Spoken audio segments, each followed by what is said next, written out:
thank you for writing in. I want to be super clear. Like, we really appreciate this. Anybody who's listening who's thinking, I want to write in, go ahead. I'll be fine. Yeah, it gives us Especially if it's nice stuff. yeah, it gives us a fresh look at some of the stuff. And also some of the stuff we just talked about there is a great review, which we might not have done if it weren't for people writing in. Welcome I back. Thank you. I appreciate it. Back to the land of the living, as it were. Back from the brink of death. That's the way it felt. I'll tell you what. What a cold. Gotta watch out for those colds these days. Now that I'm pushing 40, the next cold could be the one. That could be, the next one could be the last one. Exactly. You got to live these podcast episodes like they might be your last. Yeah, I hear that. Well, that was macabre. You know that saying, memento mori? You got to start every morning by remembering. Exactly. So we're doing a mailbag. Yeah, mailbag. We need a jingle. We haven't developed like a jingle and graphic yet for the, mailbag. Mailbag. Do-do-do-do-do. I like that. I think we should just box that up. Okay, we'll just capture exactly what I just did. and just We'll replay auto-tune wherever it. we want. Yeah, we'll auto-tune it and it'll be the thing. Okay, perfect. But more seriously, though, or in all seriousness, people write to the show. They say stuff. We like that. And we like the That's stuff. We nice. like when people say nice things. That's right. That's true. Sometimes people write to the show and don't say very nice things. Maybe we could do without that. I don't know. Or they grossly misinterpret things. There's probably some things to be said for like a resilient mindset and like an openness to criticism, but sometimes I feel like, no, I'd rather not need those things. I'd rather just only hear nice things. Yes, exactly. Oh, well, let's get down to it, Jim. What's the first one in the mailbag? Well, this one comes from an educator who runs a school pipe band, and they said, Andrew and Jim, hey, what if you have a tiny young piper with little arms, and they're already on the smallest bag available? How can we help them to keep their forearm in that good posture to be unimpinged, right? I think is the word that we've used before. Any advice? Much appreciated. Yes. What do you think, Andrew? How do we help the tiny and young pipers amongst us? It would be similar to other things. It would be similar to other things in life. I don't know if you've ever seen little kids try to play basketball, right? Mhm. It's like, I've coached them. It's adorable. yeah, the ball is like too big. And you Yeah, can when give they them, dribble, it only travels its own size in distance. yeah. When they try to dribble, yeah. Yeah, exactly. So you can take down the size of the ball a little bit. That'll help, so on and so forth. But really, when you have a really little kid, usually you just kind of give them something and then you just kind of let them run around and have fun with it. I feel like it's the same sort of thing with bagpipe posture. If you have a very small child that's learning, my guess is that their forearm is probably going to be impinged a little bit as they get things going. And the pipes are probably going to be too heavy for them at first and stuff, but the kids are going to grow and they are going to get bigger. And so we'll reinforce some of those posture points along the way. But I would think if you have the smallest bag and you've done the best you can. So, now we're at the point where we just kind of chuck them in the deep end and then the posture issues will tend to sort themselves out as they play a little bit more. Mm. You know what I mean? That's what I'm thinking. Yeah. Yeah, you hope for a soon and fast growth spurt and just keep on trucking. Is that kind of Yep. I will say that it's very rare. It's very rare to teach a piper that's really actually too small to do anything. I think it's pretty common that they're too small to like perfectly present amazing bagpipe posture, but it's pretty uncommon that they won't be able to do anything. I remember when I first started, I was on like the Goose and we just corked up all the stocks and we put a chanter in there with an easy read. And I think I just kind of horsed around with it. And you'll sort of lead your own development from there. But I guess my point, Jim, is perfect posture is not going to make a huge difference in those early stages. It'll kind of start to come out in the wash later. That's how I'd respond to that. Just do the best you can, and it's going to work out just fine. Just the same with basketball, right? Like right now, if my kid wanted to shoot a normal size basketball at a 10-foot regulation height hoop, you can't even really get the ball to the rim yet. Yeah. So we can kind of do this and that and the other thing. By the way, even if they could, they wouldn't really be able to play basketball that great yet because they're just kids and they're just learning. And it's mostly just about running around and having fun at this point. And the same will be true with the pipes too, I'm thinking. Beautiful. Okay. That's all I got. We got another message in. Listener says, here's a question that I have about progression of a tune. Yes. In a previous episode, you talked about how practice should go, and that was helpful. But how do you take a tune from the beginning stage to having it well polished? They go on to say, some tunes seem easy on the chanter, but when you transition them to the pipes, it's a different story. Yes. Slow air tunes seem to be easy, but Scotland the Brave is a struggle. I'm sure repetition, starting slow, speeding up over time, is probably the answer, but it could be helpful. Any advice you have to give? Yeah, he Yeah. says anything like, should I dip back into different kinds of practice to move that needle, etc.? Thank you. What do you Yeah. think? First of all, does that not sound very relatable? I mean, that's not even. I feel like if this Well, person's talking about Scotland the Brave, maybe they're toward the beginning stage, but like I'm trying to learn like a Fred Morrison tune right now, and I can feel pretty good about it on the practice chanter. Get on the pipes, and it's like I've never played it before. So that it sure sounds familiar to me.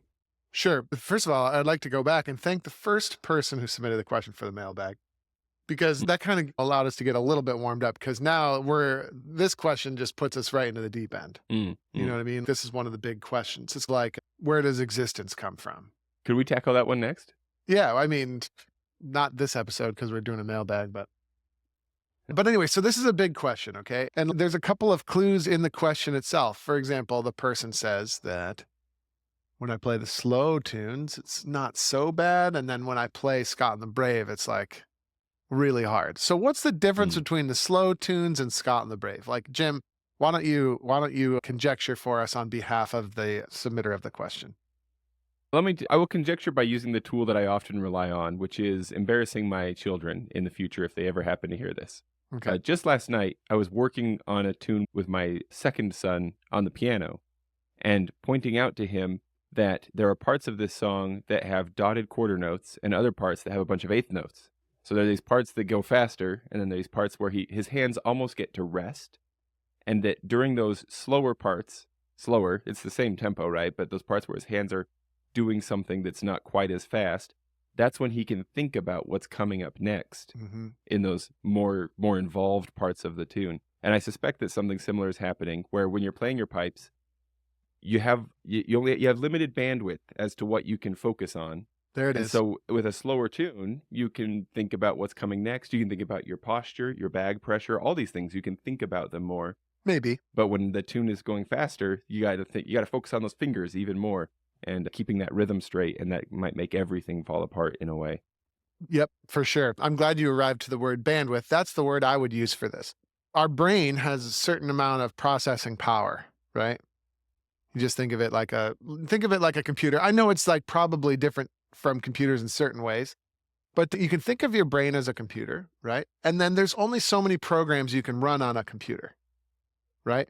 If you want to run more programs on a computer, your processing speed either has to be a lot better, or you have to have a lot more like random access memory or something like that, right? Mhm. Or maybe some of the programs have to be hard coded onto the actual chip or something like that. But anyway, my point is, if you think about it like a computer, the more stuff that you ask the computer to do, the more bogged down it gets, the slower it gets, and it might even crash if you Mm. do too much Mm. wild and crazy stuff on you. We all know this about our computers, but our brains are basically the same way.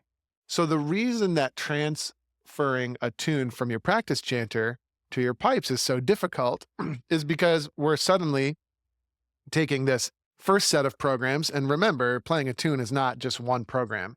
You've got like grace notes and you've got melody notes, and you want to avoid those crossing noises. You probably want the rhythm to sound pretty good. And maybe you're even trying to get it up to tempo. So you're trying to do it pretty quickly.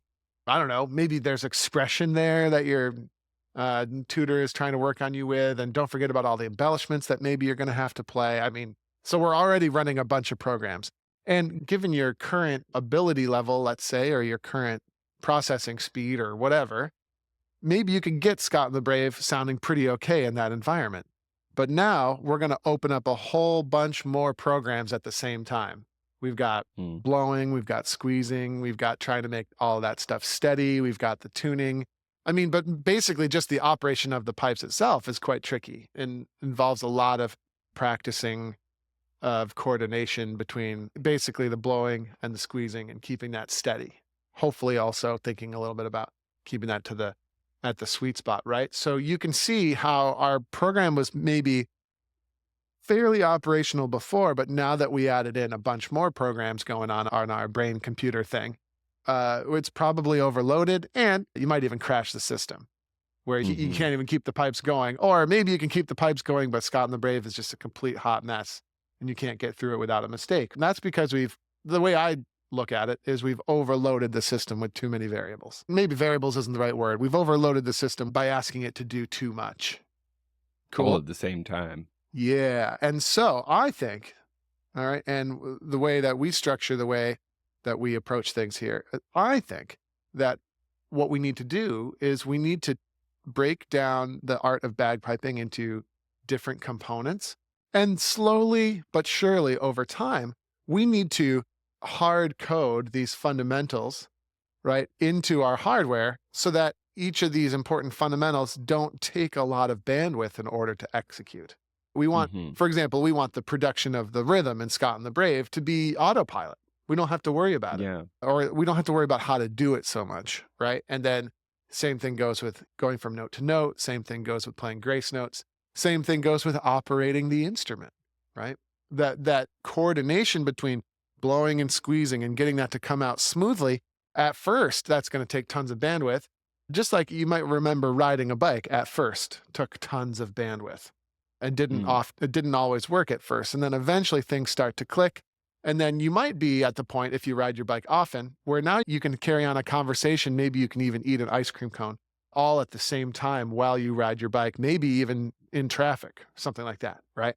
All of these little skills, we break them down, we work on them, we get them to that autopilot stage. And then the dream world, right? I think what you're looking at when you see Stuart Little play Thunderstruck or something like that, I think what you're looking at is all of those components. I estimate there's about 10 of them, but all of those components are on autopilot. And so now the master player can allocate all of their bandwidth to just playing really cool stuff and none of it Mm. to trying to get the technical aspects of it to come through cleanly. This person who wrote in, don't worry. The good news is you're not alone. Everybody has to go through this. We have to go through the problem of too much stuff to handle at one time.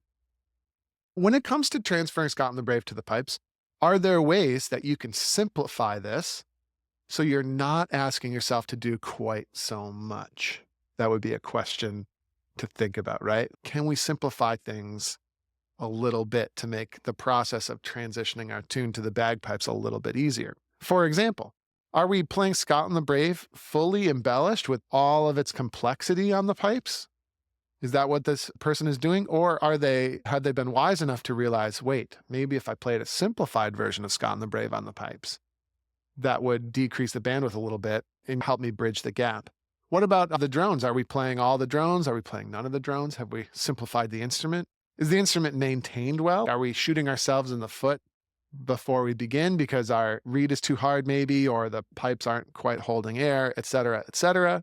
So we can also check these things. But yeah, bridging that gap, it's going to be pretty tricky. We talked about that in quite a lot of depth when we were discussing Finding Bagpipe Freedom Phase 4. Remember, Jim? Mm. Yeah. It's like just a lot of stuff in there. So anyway, you're not alone, Mr. or Mrs. Mailbag, who sent that in. And I, that's of course the big deal. For me, I feel like I have the operation of my bagpipe. It's so ingrained. I've played bagpipes for over 30 years now, Jim.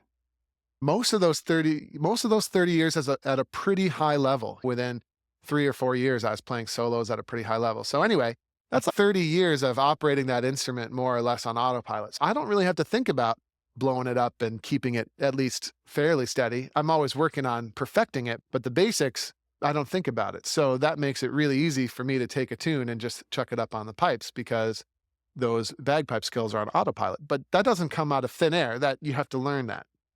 And Mhm. and the process is rife with challenges and probably feelings of frustration. Oh, yeah, certainly. Yeah. Well, like I say, I can definitely relate to this. And feel free to correct me if this is incorrect, Andrew. But thinking about your Stuart Little example, for example, there, and the listener here wrote about Scotland the Brave.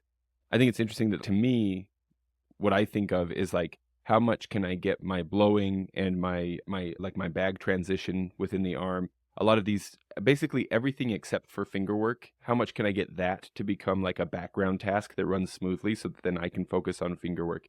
That's where I'm at personally. That's not to say that I'm a steady blower. It's not, because what I'm trying to get at is that, like, Show you off. bring up a point that I hadn't really thought of, where I could, with some tunes, because I've played that tune so many times, the finger work actually can go to the background and I can focus on steady blowing, right? I can bring Exactly. something else up to the fore and focus on that. And that might actually become Scotland the Brave. And if that's a message of hope at all, you know, that like Scotland the Brave might be the challenge right now, Scotland the Brave will become so familiar that you could do it in your sleep.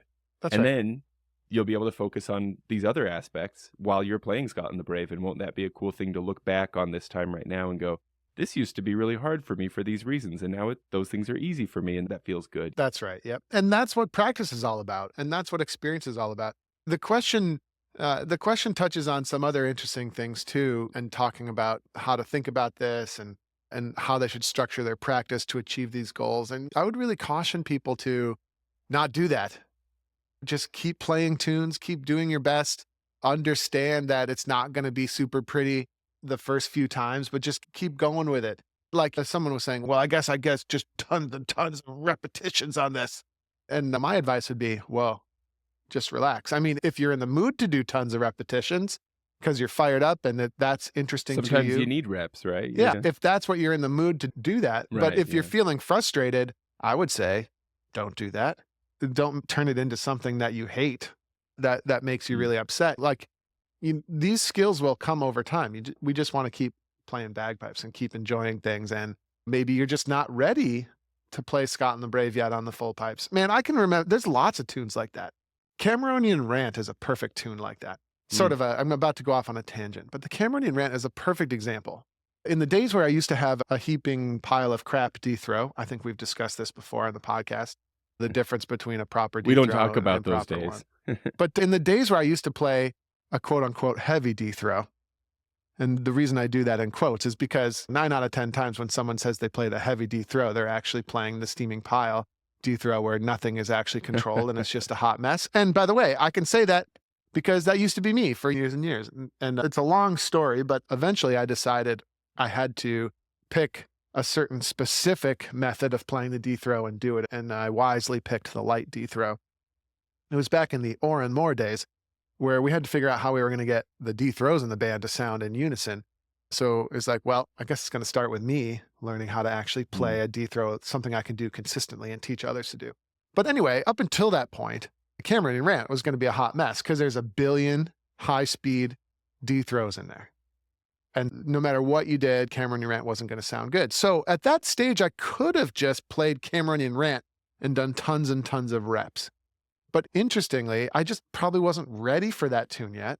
And then now Cameronian Rant is like no big deal because since then, the D throw has become something that I play, at least again, not pleading perfection here, but it's something that I play well and it's something I do easily and I do it without having to think about it. So now Cameronian Rant's no big deal. The hardest part about it is just trying to remember what order the parts come in. But it's like no Mm. longer a really big thing, but I have the infrastructure to be able to do that now. So maybe trying to get Scott and the Brave on the pipes, that's probably just something that 3 months from now, you'll be doing it no big deal. And it'll probably be because of other things that you've done that contribute to that skill set, that specific skill set. Yeah. I feel like I'm getting like enjoy the journey vibes from some of this advice. Like, Well, yeah, you want to enjoy it, but just do the journey. Just do the journey. The journey yeah. is not get Scott and the Brave up on the pipes. Like when you started playing bagpipes, I guarantee you that's not specifically what you were thinking about. What Mm. you were thinking about, and we've talked about this before, but what you were thinking about is being able to play great music on the bagpipes and to be able to express yourself and to be able to do powerful things. It wasn't like, oh, and maybe it was, but also if it was, I would challenge that view and with the idea that maybe we can do better than this. But it's not about being able to play Scott and the Brave on the pipes, folks. Sure, we're going to be able to do that, but hopefully we'll be able to play anything. Hopefully it'll be a universal thing that we can use to play anything we want. For example, I was like, my daughter's been playing bagpipes a little bit, and I just had the thought that if I could write out some Taylor Swift songs on the practice chanter, but she'd get a real kick out of that. You know what I mean? So now I'm in the unfortunate position of having to listen to some Taylor Swift songs. How dare you? Yeah, it's terrible. but maybe that's an antiquated viewpoint. But anyway, Jim, I think you understand where I'm going with that. There's a lot there. So yeah, enjoy the journey, man. Enjoy it, but also just do it. Like, I don't think the entire journey is enjoyable. There's always going to be little areas where you get stuck. But yeah, just do the journey. If you get stuck on Scott and the Brave, I think I can see where maybe that's an important one, because maybe that's part of the person's test to join the band, or maybe that's just like the one of those really important tunes that you really want to get. Common marches and parades, it's going to come up. I'm sure they Yep. want to be able to join in on that kind of stuff, of course. Yeah, what are the tunes in between those super easy slow airs that the person said they could do versus Scott and the Brave, which, by the way, is of all the common 4/4 marches, it might be one of the most difficult, right? It's So, interesting. It's so foundational, but when you stop and think about it, like, that's a surprisingly difficult tune that we put on people pretty early. of course, yeah, it's not difficult until you add all the embellishments in, which most people Yeah, that's do what I'm thinking. radically Right. prematurely. Yeah. Yeah. But anyway, we digress. Thank you for that mailbag question. I think there's a lot there. I also think that if you listen back through some of our other episodes, I think we talked a lot about it in that we're really talking about the meeting of the waters there between Right, when the rubber basics hits the of road and all yeah, that. rubber hitting the road. Yep, there you go. And it's a good question. Yes, and thank you for writing in. I want to be super clear. Like, we really appreciate this. Anybody who's listening who's thinking, I want to write in, go ahead. I'll be fine. Yeah, it gives us Especially if it's nice stuff. Yeah, it gives us a fresh look at some of the stuff. And also some of the stuff we just talked about there is a great review, which we might not have done if it weren't for people writing in. All right, what's next? Okay, I've got one to read to you here. Okay. This is like I think I see it in front of me. It's kind of like a novel. Yeah, a little on the longer side. Hey, Andrew. Exclamation points X3. Hey, Andrew. Feel free to pause me at any point during this, Andrew, because maybe that's the best way, actually, is to address some of the this is things long. as they come up. Yep, Yeah. this is long. So I'll read, and you just stop me whenever you'd like. Most of it's very nice, though. Most of it's very nice, so we should Yeah, I'm definitely actually have to gonna get through all of it. I'm going to back up just a little bit and read once again. I'm a huge fan of the podcast and in love with your Huge is objective all approach to piping. huge is in all caps. So is the word love. All right, keep it going. We started the day by bemoaning the fact that the next cold we get will probably do us in. It's nice to have a little positivity Yeah, to exactly. carry on. Mhm. I don't know where I would be without your resources online. I'm a relatively new piper, only been playing for 7 months, and already playing in a grade 4 band. Hey, that is impressive. Good job. It helps that I used to be a high-level competitive dancer, having already ingrained some musical awareness and sensitivity to rhythm, tone, and melodic patterns. However, that can only take me so far, and I am yearning to improve as an individual piper for both competition and event purposes. Understandable. Yes. You want to pause there? I get kind of wary of this, just, to make sure I insult someone who's a huge fan of the podcast and loves it. No, I'm not insulting anyone. Good, Andrew. I get the kind of universe wary gives of you a this. gift and you throw it out the window. Yeah, I used to be a high-level competitive dancer, and I've already ingrained musical awareness and sensitivity to rhythm and tone and melodic pattern. Okay, I get it, totally. But really, this is simple. You've been immersed in bagpipe music and culture for a long time already. That's all it is. There's that right? immersion thing, yeah. Yeah, and by the way, the fact that it's bagpipe music and culture, that's helpful, but you could come at this from a jazz angle too, or you could come at this as a filmmaker, right? So you've been thinking about narrative and aesthetic and timelines and artistic control and the importance of intention, right? So there's all different types of immersion. And so like only been playing for 7 months and already playing in the grade 4 band. Okay, cool. But like, again, it's an enjoy the journey thing here as well, in the sense that it's not necessarily what grade level you're in after 7 months is not the key metric here. And what we want to do is just keep enjoying things and don't rush it and soak everything in and be diverse, because we don't want to just go super far, super fast just because of coincidence and miss out on some of the important stuff along the way. So just a couple of little things there in that first paragraph. I just wanted to you absolutely do sound like an old man right now, being like, know. slow down, youngster. Enjoy your time. Yes. But also, it probably is because of all the time you spent in the Highland dancing and you're familiar with how things are going to go. And what the music's going to sound like and what a good bagpiper sounds like. And you're already familiar with that. So, man, that helps a lot, doesn't it? That's the first commandment of mastery, so to speak, right? Is that immersion. Immersion. So, all that word salad aside, yeah, immersion is immersion's a hell of a drug. Right. So they go on to say, like you, I am incredibly OCD about the technique side of playing, and I want it to be perfect I'm insulted and to by master the this. fundamentals. I'm insulted by this, and I am not OCD about the technique side of playing. I think I could understand. I think I believe you, but I think I can understand where somebody's coming from saying that because of like this. When I read that, I think to myself like, well, this might be that dojo focus on get the fundamentals down right and then move on. Don't go rushing past the fundamentals, like have sloppy throws or something and just like keep doing them sloppy and think you're ready for something else, right? Like focus on the thing, get the thing, and then build like block by block. You know? Yep. Fine. But also, I'm not OCD about it at all. I miss technique all the time. And probably part of the reason I'm not a better super famous player is I honestly could care less. So I'm not really interested in perfection at all when I play, typically. I believe you. I believe you. But I like to laugh to myself whenever I hear it. Obsessive compulsive disorder is what the OCD stands for. And I don't want to make light of people who genuinely suffer with the disorder, but it's like when somebody has a disorder and says, I don't have that disorder, you know? Yeah. There's a joke to be made there somewhere, right? Maybe, well, I don't know. Maybe.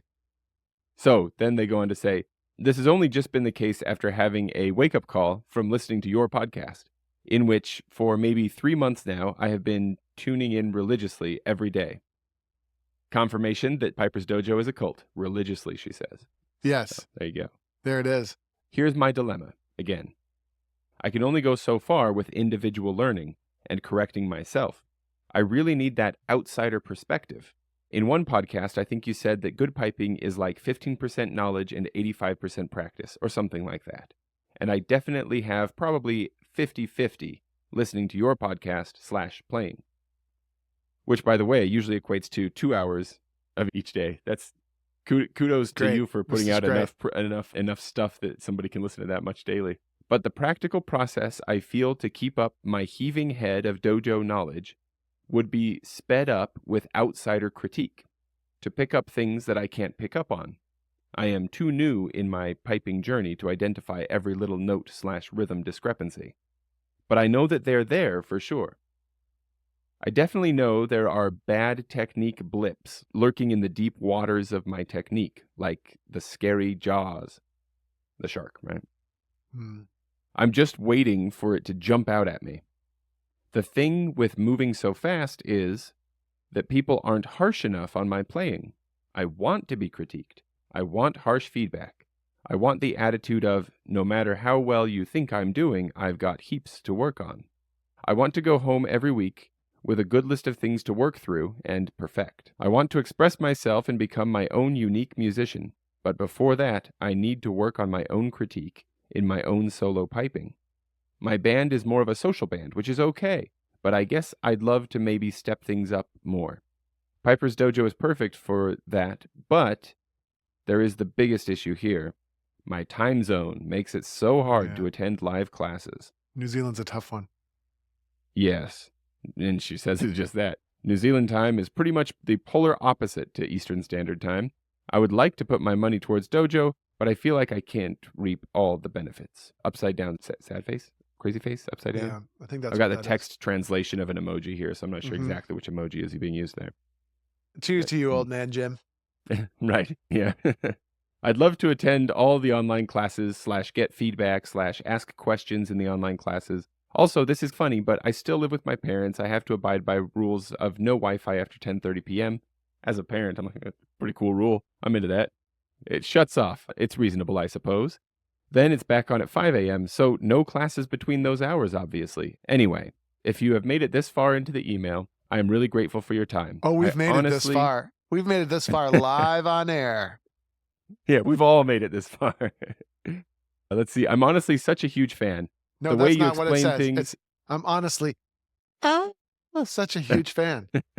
You're right. I shouldn't skip over that part. Yeah, We need every little bit of that. That's the best part of the whole email. Yeah. The way you explain things and use analogies and literary devices to communicate your points is so refreshing. Once again, I am absolutely a dojo worshiper, LOL. It is my religion. Cheers. An I like avid it. listener of the Dojo podcast. Cool. Well, there's a lot in there. I think some things that jump out at me are that she wants to be critiqued and wants feedback. That's pretty cool. Yeah, what a good attitude to have, right?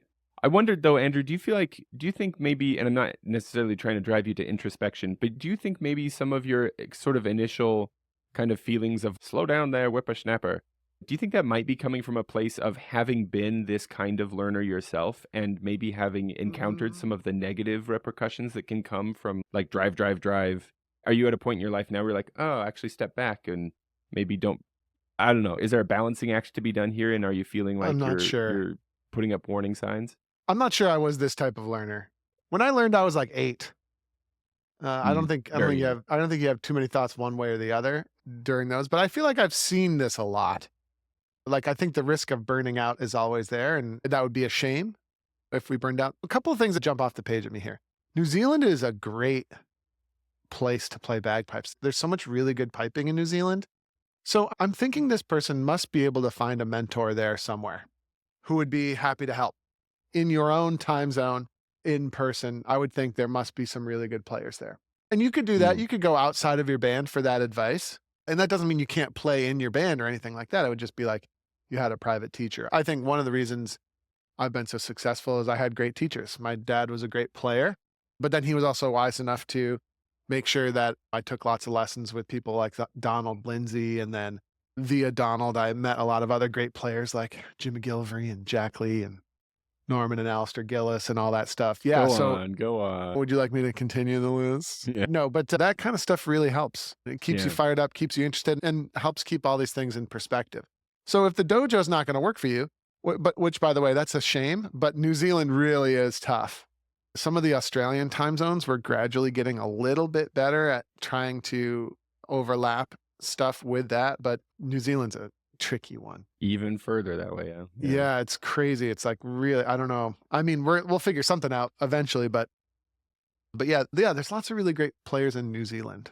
And Mm-hmm. one of the things about what we're doing at the dojo is it's mutually inclusive of all other learning and teaching styles. I think there'll be, well, and I mean, maybe all other good teaching styles. I think the bad teaching styles, I think you'll be able to identify those pretty easily.